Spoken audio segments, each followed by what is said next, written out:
past 25 years or so, or even more since the breakup of the Soviet Union, we've kind of become accustomed to this paradigm where we're assuming that Russia is integrating into the Western system, right? And we have these assumptions from the beginning of the 90s until now. I think now that these were naive assumptions, but there was this feeling that if as Russia integrated into the West, into Western institutions, they would adopt Western norms. And people are very, very reluctant to give up on that illusion. But I think right now we have to recognize that this was an illusion, and this is an illusion.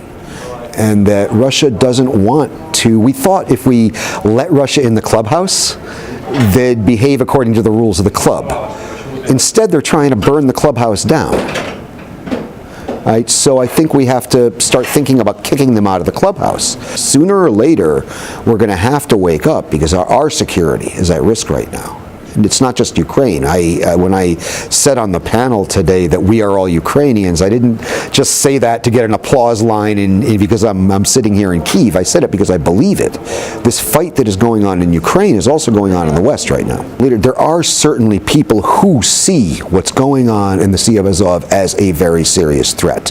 We're talking about the annexation of international waters, right? So this isn't just about Ukraine. This is about international waters. Everybody has the right to sail into the Sea of Azov. And Russia is saying, this is our lake. Now, if this doesn't concern people in the West, and it certainly concerns people that pay attention to maritime security, I can say that for sure.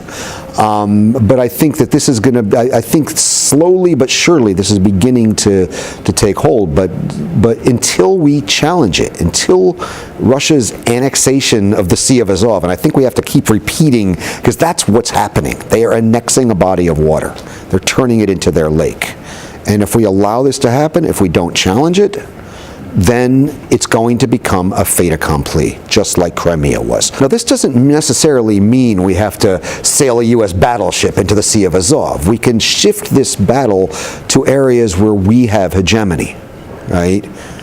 We have hegemony in the financial sphere. And if we continue to treat Russia like a respectable member of the international community, when in fact this regime is a crime syndicate masquerading as a state, if we continue to treat them like a respectable member of the international community, then they're going to continue in this kind of behavior. But if we start to treat them like the crime syndicate that they are, this is going to begin to challenge to make them potentially change their behavior. What we're going to see is not just GRU doing, classic active measures, operations, and downright subversion, but we're going to see a stepping up of every network of influence that the Russian Federation has in Ukraine. And this, again, is why I keep coming back to the issue of corruption. I know it irritates the hell out of Ukrainians when Westerners come in here and say we have to do more about corruption, but we do because it's a national security issue. It's a national security issue. And I think if there is one thing Ukraine could do to enhance its own security vis-a-vis Russia, it is this. Right? Because Russia has effectively weaponized this.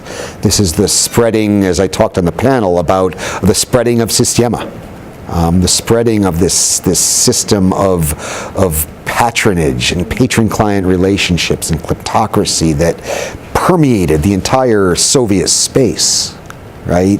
And that actually predated the Soviet Union and continued after the collapse of the Soviet Union. This whole corrupt system, this is what is at the base of Putinism.